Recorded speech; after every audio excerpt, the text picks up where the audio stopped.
솔로몬 왕이 기브온 산당에서 하나님께 1,000번제를 드렸다고 기록하고 있습니다. 그렇죠? 이제 기브온 산당에서 1,000번제를 드렸는데 꿈에 하나님께서 솔로몬에게 나타나셨습니다. 그리고는 이제 2장 5절 말씀 보니까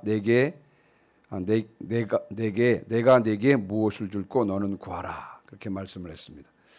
이런 경험이 또한 저와 여러분에게 있으면 참 얼마나 좋겠나 그런 생각을 합니다.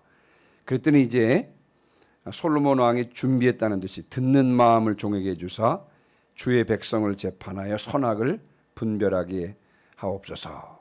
그런데 이 대답이 하나님의 마음을 기쁘게 했다 그랬습니다. 그래서 하나님께서 뭐라고 말씀하셨냐면요, 내가 네 말대로 하여 네게 지혜롭고 총명한 마음을 주노니 또 네가 구하지 아니한 부귀와 영광도 내게 주노니라고 말씀했습니다. 하나님께서요 솔로몬 왕에게 지혜롭고 총명한 마음을 주셨을 뿐만 아니라 솔로몬이 구하지 아니한 부귀와 영광도 주셨다고 했습니다. 참 하나님께 무엇을 구하느냐가 중요한 것 같습니다. 우리가 정욕으로 쓰려고 구하면 하나님께서는 주시지 않을 것입니다만, 그러나 우리가 먼저 하나님의 나라와 하나님의 의를 구할 때 하나님께서는 그 하나님의 나라와 의를 이루어 주실 뿐만 아니라 또한 구하지 아니한 다른 것들도 채워 주실 줄 믿습니다. 하나님께서 이제 솔로몬에게 지혜를 주셨는데 오늘 읽은 이 본문의 말씀은요, 이 솔로몬이 얼마나 지혜로웠는지를 보여주는 한 사건을 기록하고 있습니다. 자, 오늘 이제 3장 16절부터 28절까지의 말씀을 읽었는데 이 오늘 본문은 크게 세 부분으로 나눌 수 있습니다. 16절부터 22절까지의 말씀은요, 두 명의 창기가 이 솔로몬 왕 앞에 나와서 사정을 이야기하는 내용이 22절까지 기록되어 있고요. 그리고 이제 23절부터 27절까지가 이제 솔로몬 왕이 판결하는 내용이 나오고 있고요. 마지막 28절은요, 그 재판의 결과가 나오게 되는 것입니다. 자, 그러면 이 내용은 아마 여러분들뿐만 아니라 믿지 않는 사람들 너무나 잘 알고 있는 그런 내용이라 제가 한번 설명을 좀 드려보면, 이제 한 집에 두 명의 창기가 살고 있었습니다. 그런데 두 여인이 아이를 낳았는데 3일 간격으로 아이를 낳았다라고 성경은 기록하고 있습니다. 그런데 어느 날 집에 두 여인 말고는 아무도 없을 그때 사건이 발생하는데, 오늘 그 읽은 이 성경의 본문을 근거로 보면요, 밤중에 이제 한 여인이요 자다가 그만 자기 아들 위에 누워서 그 아들이 죽었습니다. 물론 이 둘 다 지금 아들을 낳았는데요, 한 명의 여인이 자기 아들 위에 누워서 아들이 죽었습니다. 그런데 이제 그 여인이요, 이제 자기 아들이 죽었으니까 이제 다른 여인이 잠든 사이에 자기의 죽은 아들을 다른 여인의 품에 안기고 또 살아있는 다른 여인의 아들을 자기 품에 이제 품었던 것입니다. 이제 다른 여인이 아침에 일어나서 이제 아들에게 젖을 먹이려고 보니까 어떻게 된 일입니까? 그냥 아들이 죽어 있습니다. 그런데 자세히 보니까 자기 아들이에요? 자기 아들이 아니에요? 자기 아들이 아닌 것입니다. 마땅히 두 여인 사이에 이제 싸움이 벌어졌겠죠. 살아있는 아기가 자신의 아들이다. 이 여인은 그 살아있는 아들이 내 아들이다. 저 여인은 무슨 소리냐? 살아있는 아들이 내 아들이다. 내가 내 아들조차 못 알아보겠냐? 서로 이제 그런 주장을 하면서 다툼이 있었고요. 그래서 결국은 솔로몬 왕 앞에까지 나오게 된 것입니다. 여러분 22절 한번 보세요. 22절. 자, 22절 같이 읽습니다. 시작. 다른 여자는 이르되 아니라 산 것은 내 아들이요 죽은 것은 네 아들이라 하고, 이 여자는 이르되 아니라 죽은 것이 네 아들이요 산 것이 내 아들이라 하며 왕 앞에서 그와 같이 쟁론하는지라. 아멘. 22절 끝부분에 보니까 왕 앞에서 그와 같이 쟁론하는지라 그랬습니다. 예. 두 여인이요 지금 솔로몬 왕 앞에 나와 있는데도 왕 앞에서조차 지금 살아있는 아이가 자신의 아들이라고 지금 주장하면서 크게 다투고 있는 것입니다. 심지어는 왕 앞에 와서도 지금 다투고 있는 것입니다. 이 문제는 결코 쉬운 문제가 아닙니다. 이제 가끔 이제 두 사람을 화해시키는 경우가 있는데 아마 여러분들도 그런 경험이 있을 것입니다. 예. 먼저 한 사람을 만나보거든요. 그래서 그 사람의 사정 이야기를 해보면 이제 두 사람이 다퉜는데 그 사람의 사정 얘기를 가만히 들어보면요, 그 사람 생각이 맞는 것 같아요.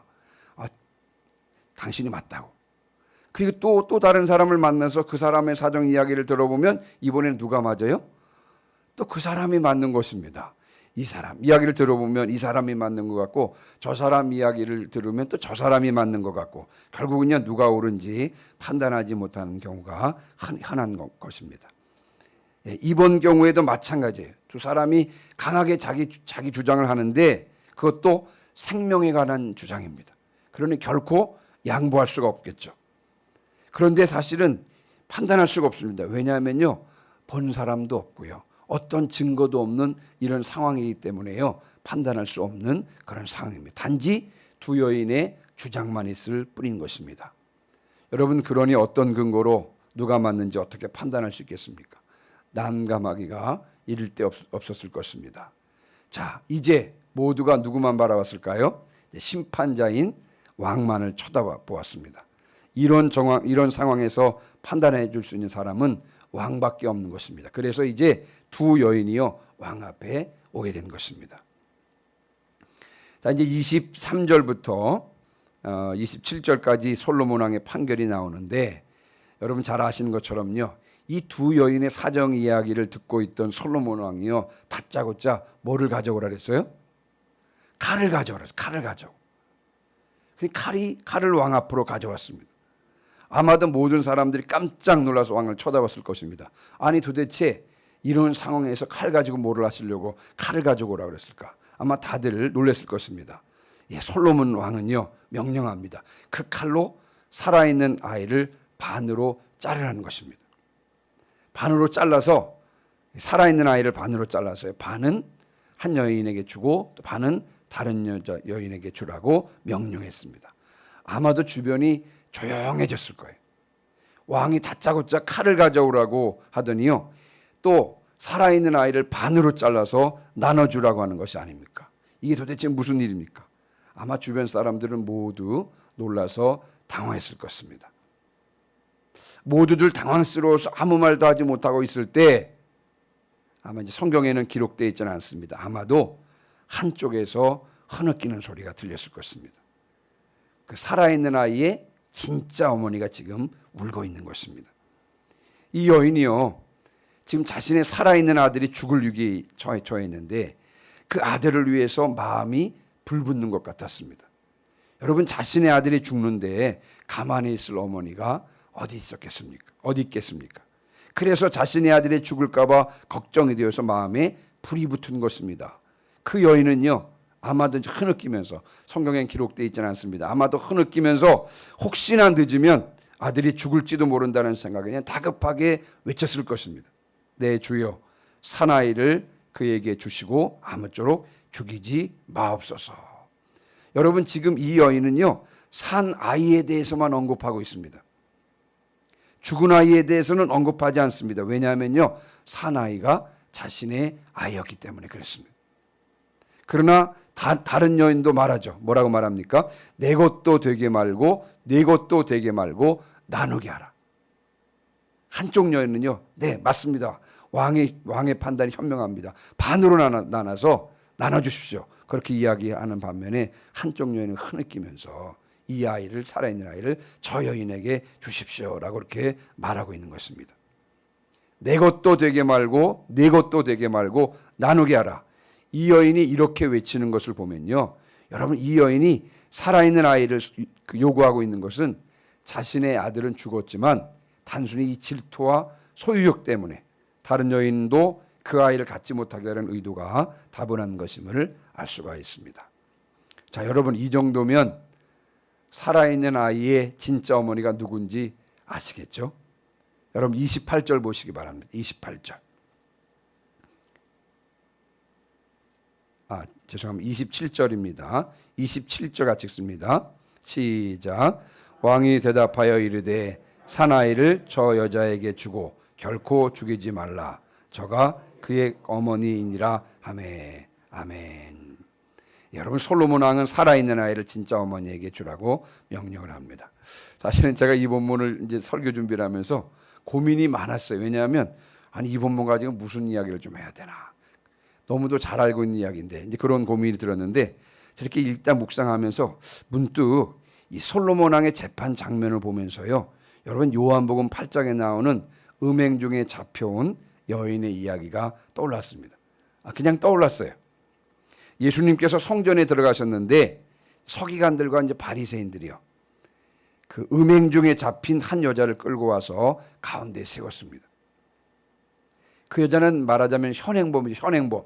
현장에서 붙잡힌 여인입니다. 간음을 하다가 현장에서 붙잡힌 현행범인데 현행범은 어떻게 해야 됩니까? 돌로 쳐 죽여야 하는 것이 율법의 가르침이었습니다. 이 서기관들과 바리새인들이요. 예수님을 고발할 조건을 얻고자 예수님을 시험했습니다. 요한복음 8장 4절 5절 보니까 선생이여 이 여자가 간음하다가 현장에서 잡혔나이다. 모세는 율법에 이러한 여자를 돌로 치라 명하였거니와 선생은 어떻게 말하겠나이까. 여러분 참 난감한 질문입니다. 만약에 모세 율법대로 여자를 돌로 쳐라. 여자를 돌로 쳐서 죽이라 라고 대답했으면 여러분 예수님은 어떤 사람이 되는 것입니까? 무자비한 사람이 되는 것입니다.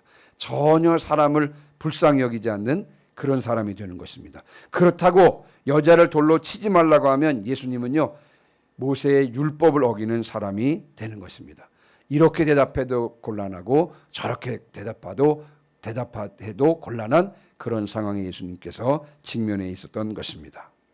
모든 사람들이 예수님을 쳐다보고 있을 그때 여러분 예수님께서는 몸을 굽혀 손가락으로 땅에 쓰셨습니다. 그리고 이렇게 대답하셨어요.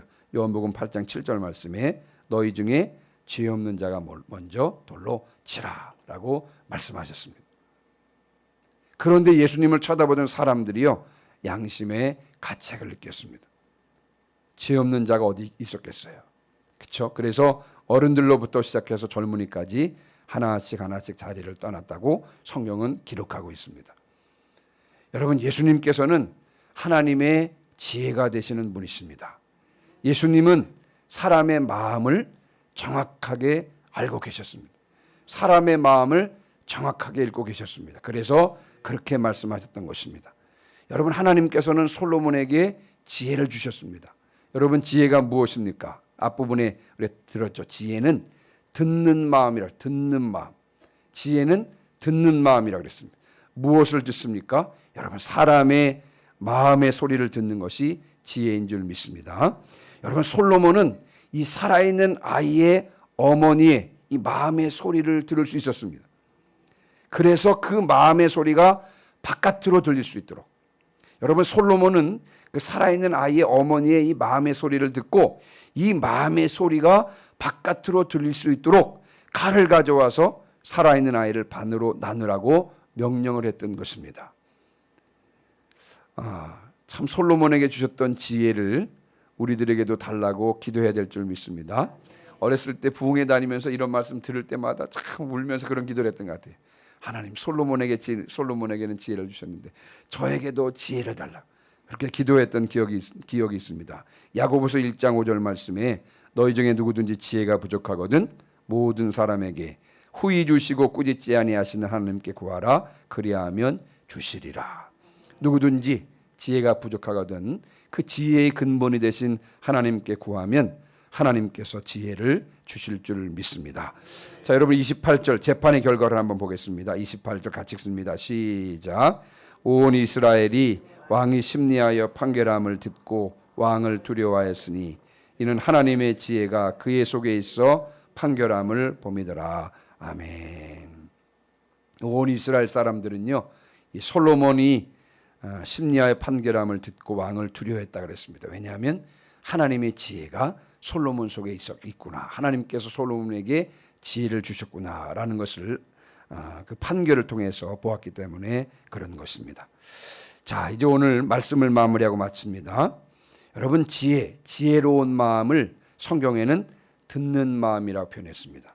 여러분이 지혜로운 마음을 원어로 히브리 원어로 보면 레브 쇼메아 듣는 마음. 정말 지혜로운 마음. 이 원어 자체가 듣는 마음이에요. 듣는 마음. 레브 쇼메아라고 하는 듣는 마음인데 여기서 듣다라고 하는 동사 있거든요. 쉐마 듣다란 말, 들으라 이스라엘아. 쉐마라고 하는 이 동사는요, 듣다라고 하는 뜻도 있습니다만 어떤 뜻도 있냐면요, 여러분, 복종하다라는 뜻도 있습니다. 복종하다. 예. 그래서 이 루터가 이 듣는 마음을 번역할 때 어떻게 번역했냐면요, 듣는 마음, 지혜가 듣는 마음이잖아요. 이 듣는 마음을 다른 말로 말하면 순종하는 마음이라고 번역을 했습니다. 원어의 충실한 번역이라고 할 수가 있습니다. 여러분, 성경에서 말하는 지혜는 무엇입니까? 하나님의 말씀을 잘 듣고 그 말씀대로 순종할 때 생기는 것이 지혜라는 것을 보여주는 것입니다. 우리가 하나님의 말씀을 잘 들을 수 있을 때 또한 사람의 마음의 소리도 잘 들을 수 있을 줄 믿습니다. 하나님의 말씀을 잘 듣고 그 말씀에 순종하는 사람이 또한 사람의 마음의 소리도 잘 들을 수 있을 줄 믿습니다. 하나님을 경외하는 것이 지혜의 근본이기 때문에 여러분, 하나님의 말씀을 잘 들을 수 있을 때 사람의 마음의 소리도 잘 들을 수 있을 줄 믿습니다. 하나님의 말씀을 잘 듣고 순종함으로 원어의 의미 그대로 하나님의 사람의 마음의 소리도 잘 들을 수 있는 지혜로운 마음을 가진 또 지혜로운 자가 되시기를 주님의 이름으로 축원합니다. 아멘. 우리 시간 546장 찬송하시고 오늘 들은 말씀을 붙잡고 기도하는 시간 갖도록 하겠습니다. 546